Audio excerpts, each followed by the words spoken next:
I'd like to begin tonight with a little film clip from a film. I don't know how many of you may have seen this. It's from 1973, just before I was born. Nobody got that. I wish. It's interesting. It's really a science fiction movie. But the clip we're going to watch is about a man who is preparing to die. And it's not in a way that you might expect.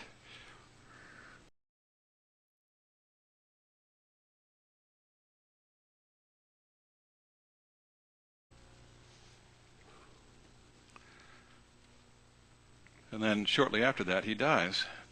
It's in future New York, year 2022, only, 9 years from now. They predicted that this would be what death became, institutionalized, so that it would be convenient, and you could do it at your own time, and it'd be comfortable and enjoyable, and you get a full 20 minutes of watching films before you pass away, which seems kind of strange, but in a way it's kind of where our society is headed. It's kind of what we've tried to do with death, especially since people have lived longer thanks to science. And so we want to have more control over our death, kind of like in the film there. We want to be able to say when we're going to go and how we're going to go, and hopefully take all the suffering out of it. But the truth is still that we can't take all the suffering out of it, and we can't always control everything the way we'd like to.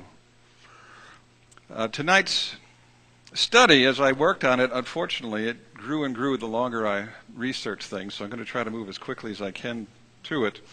One of the sources that I used was this book called Holy People, Holy Lives. There's information about that in the back of your little handout. By the way, if you need a pencil, yet the ushers can bring some to you. It's written by a pastor named Richard Iyer, who actually grew up in my home church in New Jersey and lives in Wisconsin now. And he is one of the synod's kind of experts on medical ethics. And in his book, he wrote about how people manage dying now. And one of the ways we do this is through living wills and advanced directives, which some of you may have already done or seen. It says the living will made its appearance in the early 1970s. It was initially proposed as the first step toward legalizing euthanasia. It appealed to the fears of many that unnecessary treatment was often being imposed on unwilling patients. Medical directives are presented as a patient's opportunity to exercise the right of self-determination in health care. Unfortunately, they have created an ethic that paves the way for assisted suicide and euthanasia. As we examine the Christian's use of medical directives, we acknowledge the legitimacy of its use within limits. We also need to be aware of the issues that are symptomatic of its abuse. Legitimacy can be established by making certain the medical directive chosen will permit the dying to die comfortably without either hastening or causing their death. But we need to confront some problems with medical directives. First, the use of medical directives has led to defining ethics for many as merely that which is legal. Second, medical directives can become a premeditated avoidance of the hard work of caring for the sick and frail. And third, the use of medical directives can easily deteriorate into a means of soothing our frustration over the general lack of control we experience in these life events. And it was about 13 years ago, no, maybe not now, 12 years ago, that I first ran into one of these health directives. I was admitted to the hospital for heart surgery, and they asked, do you have a living will, an advanced directive? And I didn't even know what it was. And I said, it's not a problem. We have some standard ones that you will print out, and you can just sign it. I said, sure, great. And they printed it out, and they handed it to me, and I started looking through it. And I said, whoa, wait a minute, folks.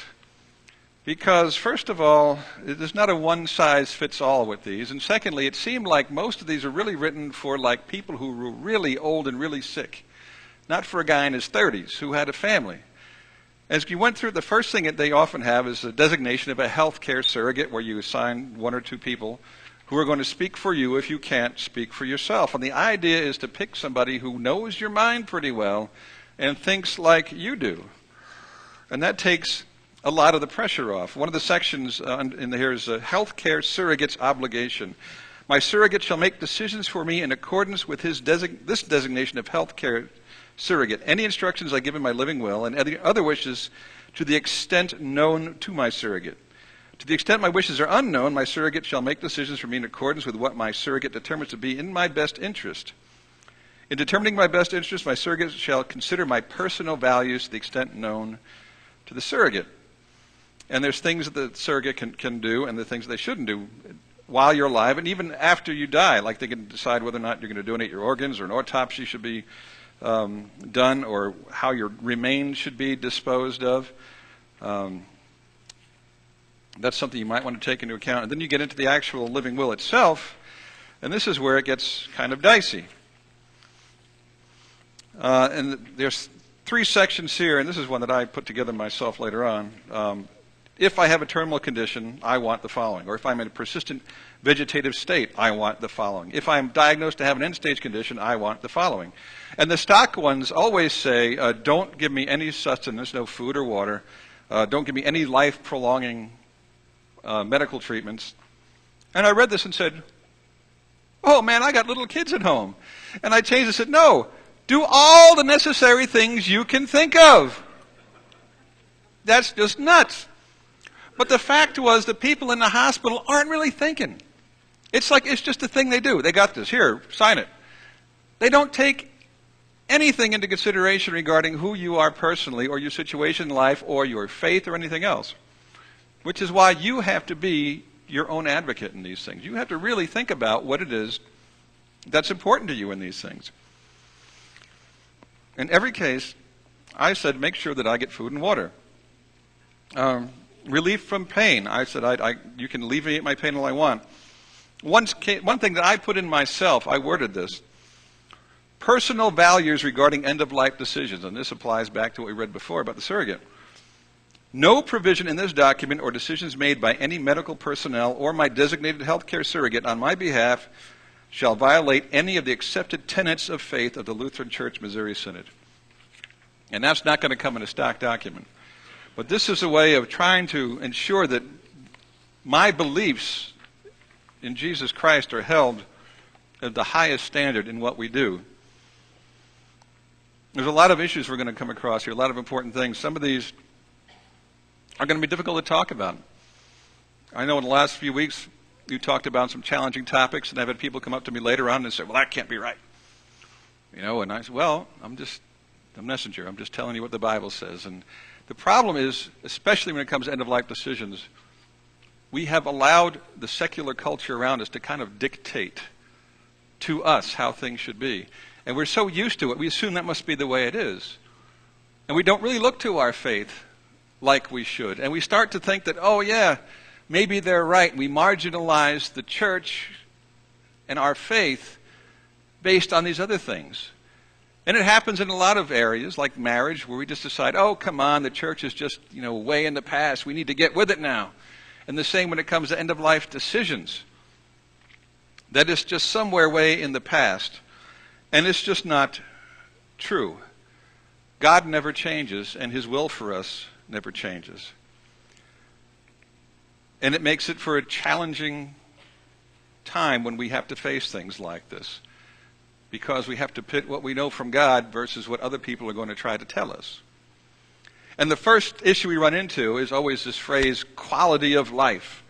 Well, we're going to base our decisions on the quality of life that this, now it's whether for yourself or for somebody else you're making that decision. But based on the quality of life I might have because of my current medical condition, I'll decide certain things. And the truth is that medical directives increasingly give virtual control over to and serve primarily the interests of those well vested in the interest of health care. And they do not make it any easier for us to make difficult decisions, because we're supposed to make, when we fill these things out, absolute decisions about theoretical possibilities in the future. When we know that all sorts of things can happen, and that's what I didn't like about mine. There could be all sorts of situations. In one case, I might say, yeah, do this. In another case, I might say, well, let's not do that. I was trying to get another film clip for you. I couldn't find it, though. There's a movie you might have seen, Young Frankenstein. Mel Brooks did this film years ago. And there's a scene where Dr. Frankenstein is going to go into this locked room with the monster and try to calm him down. And he tells his assistants, no matter what happens, do not unlock this door. If I scream or carry on, don't open the door. And he goes in there, and as soon as he talks to the monster does something. He starts yelling, open the door! Open the door! I was joking! And that's kind of how it is with these directives. We write them up and say, yeah, this is absolutely, I do not want any medicine. Don't revive me. And then the truth could be, when you get to that point, you might be saying, no, I was joking. Can't you take a joke? That's not what I want to happen at all. But it's too late because you signed the thing. And if you can't speak for yourself, you're in trouble.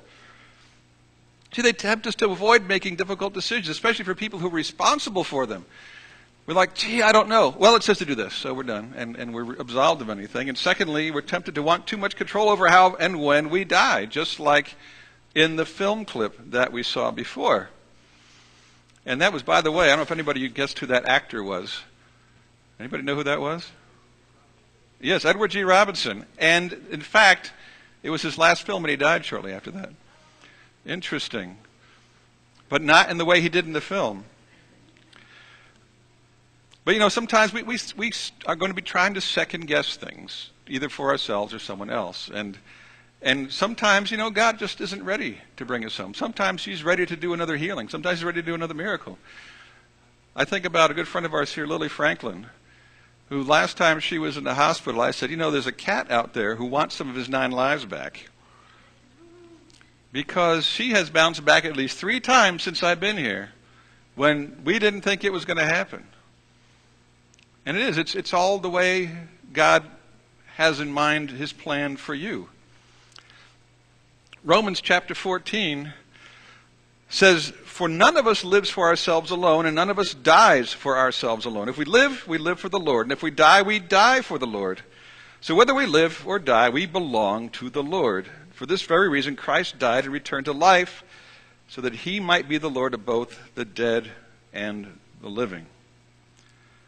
In other words, God's in charge of our lives at all times, whether we're living or we're dying.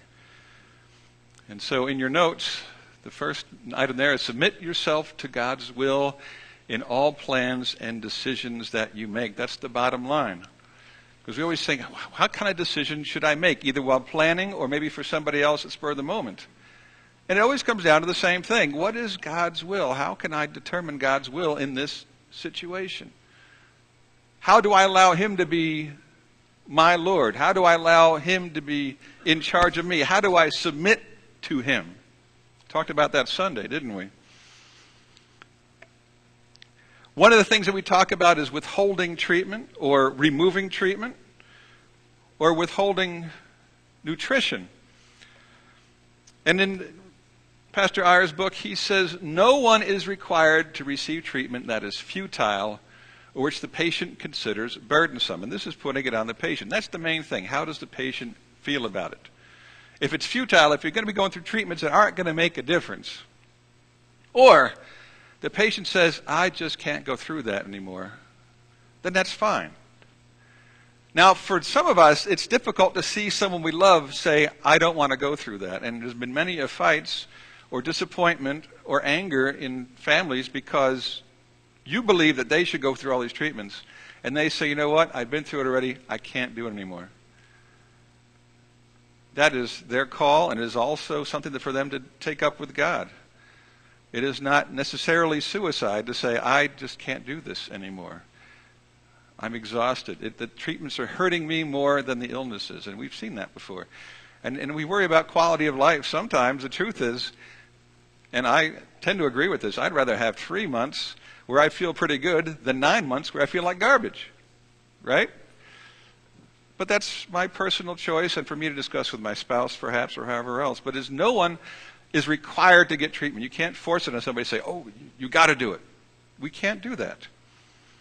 But the word futile does not mean something that doesn't offer a cure, but it only sustains life. If it will prolong somebody's life for a few years, it's not futile. You know, I think of all the people I've known with AIDS over the years, right? For a while, you died within a few years. Now people with HIV live for 20 years or more. I mean, they're going on because the treatment sustains them. It doesn't cure them, but it sustains them, right? So it's not futile at all. But also think about a person with dementia who has forgotten how to swallow and requires a feeding tube. Right? It keeps them alive. It's not futile. It doesn't cure it, but it keeps them alive. One of the things that we have to decide, sometimes it's easier to not go ahead with the treatment than to start with it and then saying, what do we do now? We started with it and now it's not working. And so that's where sometimes we have a challenge, too, of trying to make a choice or a decision. But again, the decision is for the patient. No one else can determine for another person what is burdensome, right? We all have our own idea of what is burdening us. But Pastor Iyer also points out that lives limited by disability or illness lived faithfully are lives of worth because of the gospel. In other words, just because somebody's life isn't as full as it could be, maybe they can't do the things they used to do, doesn't mean that their lives aren't valuable to God. And a big mistake that we make in society is that somebody who's had a healthy life and all of a sudden something happens, a tragedy, they're injured or ill, wow, that's just terrible. Their quality of life has changed. It's not really worth living anymore. But then you compare it to someone who was born with a disability. Well, why is that something different? Doesn't matter. In God's eyes, you're still his special creation, and he quite often still has a plan for you. And living faithfully to determine what that plan is very important. How many people we've worked with developmental disabilities who you can hardly figure out what's going on in their heads. And God has a plan for them. They have spiritual gifts. They are important not just to God, but to all of us. And so it's no different just because you had a great life going and then all of a sudden things changed than if you started out down at the bottom. The value that God places on each of our lives is very important. It's even more important than the value we place on our own lives. And so we don't just look at someone and go, well, geez, they just can't do the things they used to do before. They're all in pain. Let's just end this. We don't do that. And the practical question is not why has God allowed this, but what has God done about suffering and death, and how can I now live with my own problems? Right? The question is never why did God allow this suffering or this debilitation, but where is he in all this? Where does he meet me in my suffering? And suffering is a key to the whole thing, really. Almost every time we talk about end-of-life decisions, it has to do with suffering and quality of life based on suffering. And a quick word on suffering, by the way. Sometimes we think suffering is equal to pain, physical pain. But suffering happens in lives for many, many reasons. People suffer because of stress. People suffer because of heartbreak over a divorce or over some other problems in their life. People suffer because of financial problems. People suffer because of what their children do. And sometimes people suffer to the extent, without physical ailment and without physical pain, that they want to die. We saw in the news about Mindy McCready this past week, right? She was perfectly healthy. She was suffering. And where does God deal with us in suffering? By sending his son to suffer the same way we do. To show he's in it with us even though he doesn't have to be. To show us that suffering is important to it. That he hates to see it, but he's going to go through it with us. So getting back to end-of-life decisions, is our motivation to withhold or withdraw treatment based on our uneasiness or unwillingness to bear the burdensome life of another? That's another question sometimes. We say, well, boy, if we take them back home like this, what are we going to do? Right? Pastor Iyer writes, no patient should be abandoned to death for relief of our suffering. The gospel is the good news that God did not abandon us in our suffering, but took on flesh and blood and entered it with us. And so we have issues with just treatments, which can be all sorts of things. It can be a breathing apparatus. It can be all things that we consider whether or not this is going to be useful to someone. But one issue that gets lumped in often by the medical staff, which we don't look at the same way, is nutrition. That is the trickiest dilemma, food and water. An important thing to remember as we think about this is even a healthy person can be starved to death. And that's essentially what happens when we withhold food and water from someone who we are told is dying. And I've seen this myself in hospice care where I'm pretty certain they are intentionally dehydrating someone. And if you ask them, they say, oh, no, it's not good for them to drink water right now because their body can't handle it. And I would say, but they just said they were thirsty. Oh, but we shouldn't give them anything because their body... I said, but you just said they're dying, right? So how is it going to hurt to give them water? Is it going to kill them? It makes no sense to me. If I'm laying in that bed and I'm thirsty, I want some water. If I'm laying in hospice and they're saying, well, you don't have much time to go, and I said, dear, I really want a beer, I expect someone to hand me a beer, for goodness sake. What's it going to do to me? I'm dying. But what is happening often is really we are starving and dehydrating people to death. And there are many people who are unable to feed themselves who just aren't dying. Think about it. You have a new baby, you bring it home. You put it in the chair, go ahead, eat. It's not going to do it. You have to feed the baby. For how many months before it can start to feed itself? You have people that as they get older have a hard time doing. People who have injuries to their arms or what, they can't physically feed themselves. They would say, oh, gee, that's too bad. Guess you're going to starve to death? No, we don't do that. We feed them. We make sure they get their nutrition. So why is it we have another group of people that we say, you know what? Well, they really just can't eat on their own, so let's just not feed them. There's a big problem there. And for yourself, when you think about what kind of directives you want, there's a big difference between refusing to eat and not desiring feeding tubes and other devices, right? When you say, I'm going to starve myself to death, well, that's different than just going, I can't handle that tube. And that's something we have to consider, too, for ourselves. Now, with all of these things, there are disagreements even among Christians regarding when it's appropriate to continue or discontinue feeding those who cannot speak to themselves. It's really a very difficult choice, so we know that. We acknowledge that.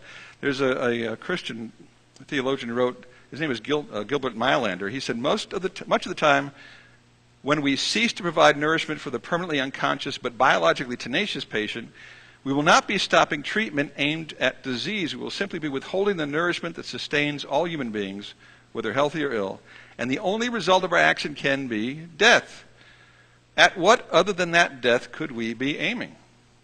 And that's a good question he asked. Not everyone, Christian, will agree with that. We have a great document. I put the name of it on the back of your thing from as we call the CTCR. And the LCMS has a special board that does all sorts of theological research. And they did a thing on end-of-life decisions. And in that they wrote, in cases where it is not possible in any way to determine a patient's own assessments concerning the burdens and benefits of the treatment, the wisest choice is to continue provision of nutrition and hydration. In light of continuing disagreement in society and in the church concerning whether such treatment is required or optional, continued feeding is wise because even if it errs, it plainly errs in an attempt to care and not to kill. So that is the advice of the theologians of the LCMS. And to sum it up, really, if in doubt, feed and hydrate. Right? If you're left with the decision for somebody else, because think about it, there are times people have been really kicking themselves later. Maybe we made the wrong choice. Maybe we should have given them a feeding tube. Maybe we should have put them on IV. But rarely have you heard somebody say, man, I wish we hadn't fed them. Right? It really just doesn't happen. I mean, if you're going to make a mistake, say, hey, let's give this person life, because you never know. They might bounce back. God might bring them back. In that document also, they have some guiding principles that are very, very useful to look at, too. The first one, principle 1, says euthanasia, in its proper sense, is a synonym for mercy killing, which involves suicide and or murder. It is therefore contrary to God's law. And that's the same for if a Jack Kevorkian assisted suicide, or it's deciding to allow somebody to die because we won't do anything for them. So it's contrary to God's law. Principle 2 is, as creator, God alone knows with certainty whether disease or an injury is incurable. And as people of faith, it's funny when we talk about all the things God can do, and then we get to a point with somebody potentially dying and say, well, the doctor said it's incurable. Well, couldn't God do something if he wanted to? Well, the doctor said it's incurable. Well, so then the doctor's God now. The doctors do not know everything. I have seen how many people dying in the hospital and hospice, and I got to tell you, at this point, I still can't find the common thread. I can't say, yeah, that person's definitely going to be gone within a week. Because there are folks who look like they'll definitely be gone in a week, and they're home 3 days later. And there's other folks who, I just had a great conversation. The next day, nothing. There is no common thread. It's impossible. I wish there was. It makes no sense that there's no common thread. I can't figure out why I can't have some expertise at this point and say, yeah, I got this one. I don't. Nobody does.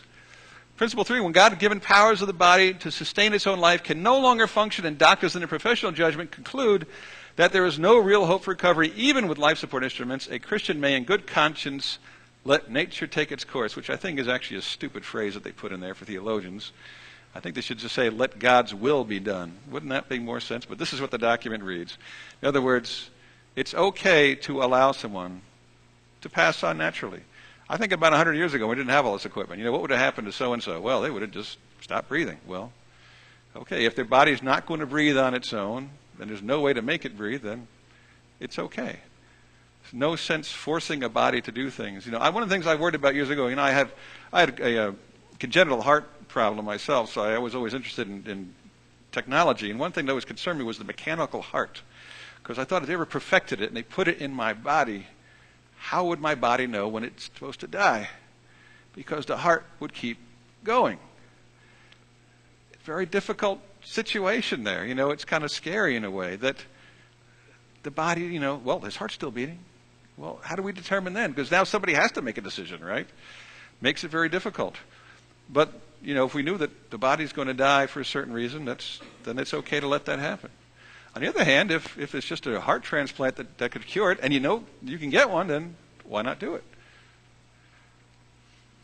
Administering pain-killing medications, even at the risk of shortening life, is permissible, since this does not entail the choice of death as either a means or an end, which is something I knew a little about till a couple months ago. My mother was passing away, and they said, well, we're just she's in a lot of pain, so we just gave her a lot of morphine, and the morphine actually probably shortened her life, but it kept her comfortable.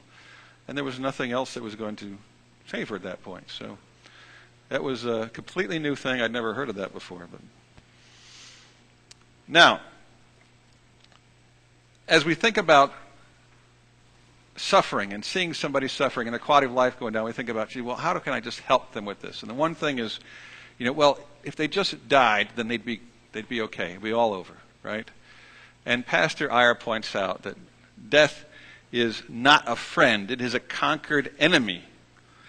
Some people believe that they are not aiming at the death of the patient, but at the relief of the patient's suffering. But death is not to be viewed as the kindly solution to our suffering, is what he's telling us. He said there is no moral difference between whether we kill ourselves or ask someone else to do it. God's law always accuses, you shall not kill. So in other words, again, it's an idea, we're stuck with this decision. Can we do things to sustain life? But on the other hand, we don't do things that will make it end quicker. Because God prohibits us from doing that. In 1 Corinthians, Paul wrote, do you not know that you are God's temple and that God's Spirit dwells in you? If anyone destroys God's temple, God will destroy him, for God's temple is holy, and you are that temple. And that speaks to more than just end-of-life decisions, obviously. But God's created your body. It's a good creation, and it's His to do what He wants with. CTCR document uses this to tell us that Christians aim always to care, never to kill. If we're going to allow God's will to be done, then we are always caring and not killing. Allowing someone to die is not the same as killing them, right? We have to keep that in mind.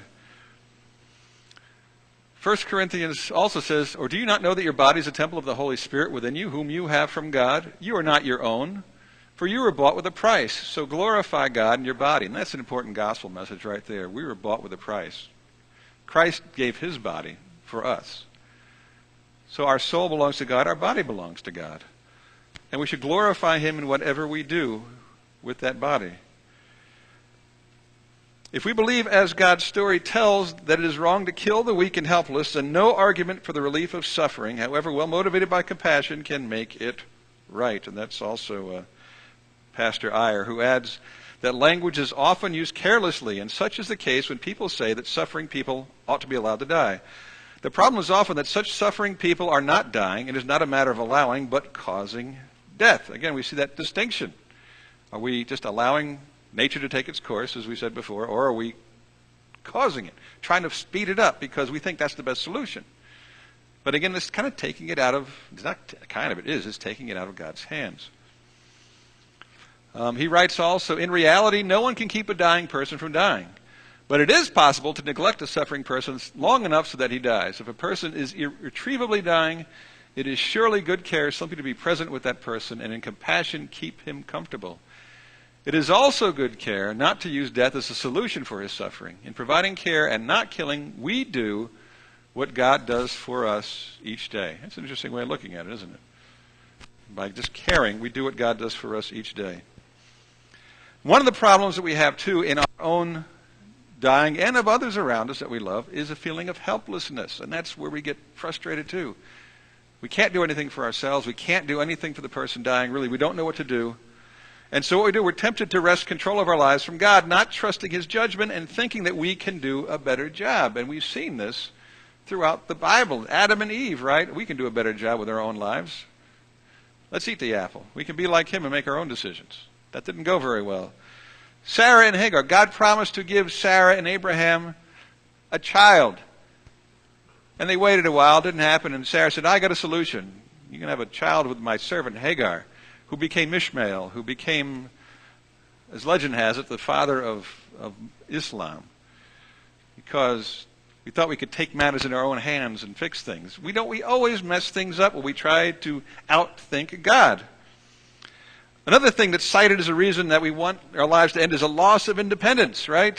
I can't take care of myself anymore. I'm a burden to others. Then I should just be allowed to expire. And that is not only a sense of helplessness, but it's also rooted in pride.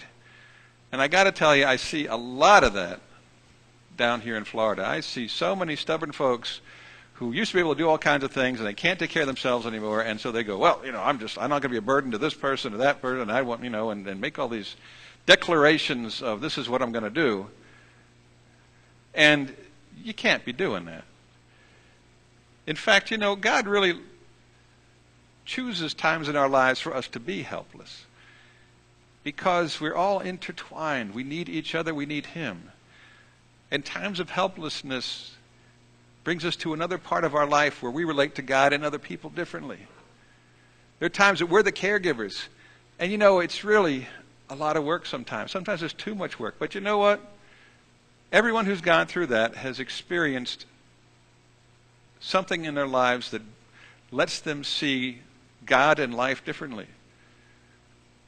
You may have been so exhausted, but you learned a lot. As parents, we learn that with babies, right? Like, we don't really want to go back and have more babies. But it was a molding experience for us, getting no sleep and all the other things that went with it. We learned not to be as self-centered as we used to be the hard way. There's a lot of things God does through that. The assumption behind the desire to be in control of how we die is part of the myth that we are otherwise in control of life. Think about that.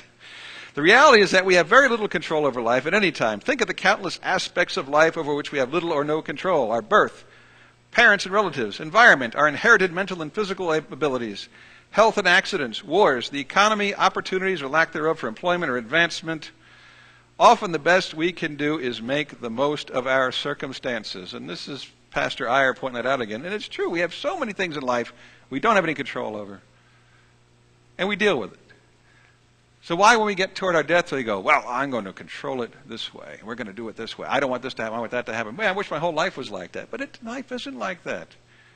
We've lived long enough to know that. It's not like that. And every time we do the same thing. We pray to God, help me through this situation, God. I don't know what the right answer is. Help me. And that's showing immense trust, as we're supposed to. Pastor Iyer also writes, the obedience of faith is to learn to submit to God in our helplessness and trust him no matter what the outcome. No matter what the outcome. A few more guiding principles relating to this from the CTCR document. Principle 6, each person, no matter how infirm and socially useless he or she may appear to be, deserves to be accepted as a being created in the image of God. Number 7, while suffering is an intrusion into life, it provides the opportunity for Christian witness and service. And again, even though we think this isn't what we want to do with our lives, it's a question of what has God called us to do at this time in our lives, right?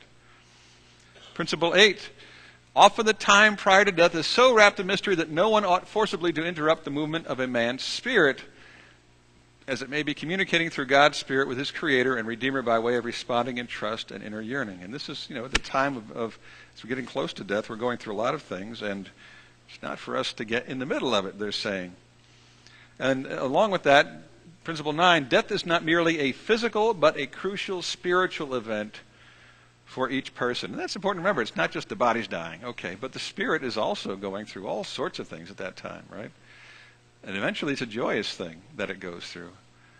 But it's incumbent upon us to allow each person to go through this important time.